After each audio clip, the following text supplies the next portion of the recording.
தனது கணவனின் இறுதிச் சடங்கில் கூட பங்கேற்க அனுமதிக்கவில்லை என்று கோபிச்செட்டிப்பாளையம் அருகே சாலை விபத்தில் உயிரிழந்த பிரபல யூடியூபர் ராகுலின் இரண்டாவது மனைவி கண்ணீர் மல்க குற்றம் சாட்டியுள்ளார். என்ன நடந்தது என்று விவரிக்கிறது இந்த செய்தி தொகுப்பு. ஈரோட்டைச் சேர்ந்த யூடியூபரான ராகுல் இன்ஸ்டாகிராம், யூடியூப், ஃபேஸ்புக் வலைதளங்களில் நடனம், காமெடி வீடியோக்களை பதிவிட்டு பிரபலமடைந்தார். 3 ஆண்டுகளுக்கு முன்பு கோவையைச் சேர்ந்த பெண்ணை திருமணம் செய்து கருத்து வேறுபாடு காரணமாக மனைவியை பிரிந்து வாழ்ந்து வந்த ராகுல் கோபிச்செட்டிப்பாளையத்தைச் சேர்ந்த தேவிகா ஸ்ரீ என்ற பெண்ணை காதலித்து சில மாதங்களுக்கு முன்பு இரண்டாவதாக திருமணம் செய்து கொண்டார்.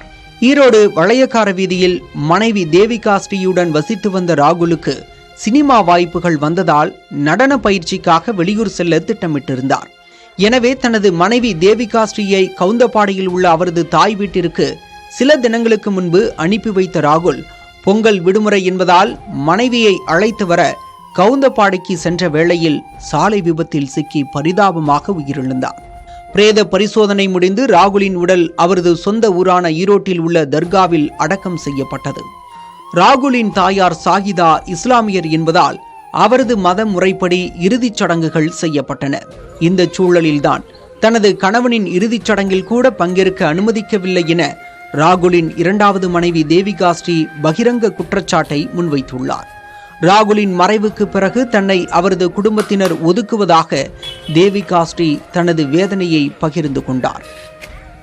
என்ன மாதிரி யாரும் பாத்துக்க முடியாது 2 பேருமே சொல்லியிருக்காங்க. ஆனா இப்ப எல்லாமே என்னை கை விட்டுட்டாங்க, எல்லாருமே விளக்கிட்டாங்க. அவர் இறந்தது கூட பக்கத்துல நெருங்க விட மாட்டேங்கிறாங்க. எங்க மாமி அத்தனை வார்த்தை பேசுறாங்கண்ணா. நான் அவ்வளவு பாத்துக்கிட்டேன்னா நானும் அவள் இந்த மாதிரி இருந்தது இல்லைண்ணா.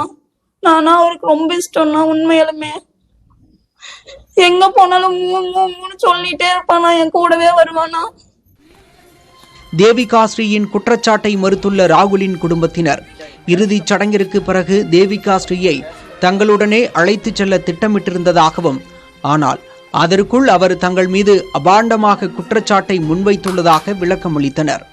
என்னதான் குடும்ப பிரச்சனையாக இருந்தாலும் கணவனின் இறுதிச் சடங்கிற்கு மனைவியை அனுமதிக்காதது எருப்புடையதா என கிராம மக்கள் கேள்வி கேட்கின்றனர். இளம் வயதில் கணவனை இழந்த தேவிகா ஸ்ரீயின் கண்ணீருக்கு என்னதான் பதில் கிடைக்கும் என்பதே அனைவரின் எதிர்பார்ப்பாக உள்ளது. புதிய தலைமுறைக்காக கோபிச்செட்டிப்பாளையம் செய்தியாளர் சுப்பிரமணியம்.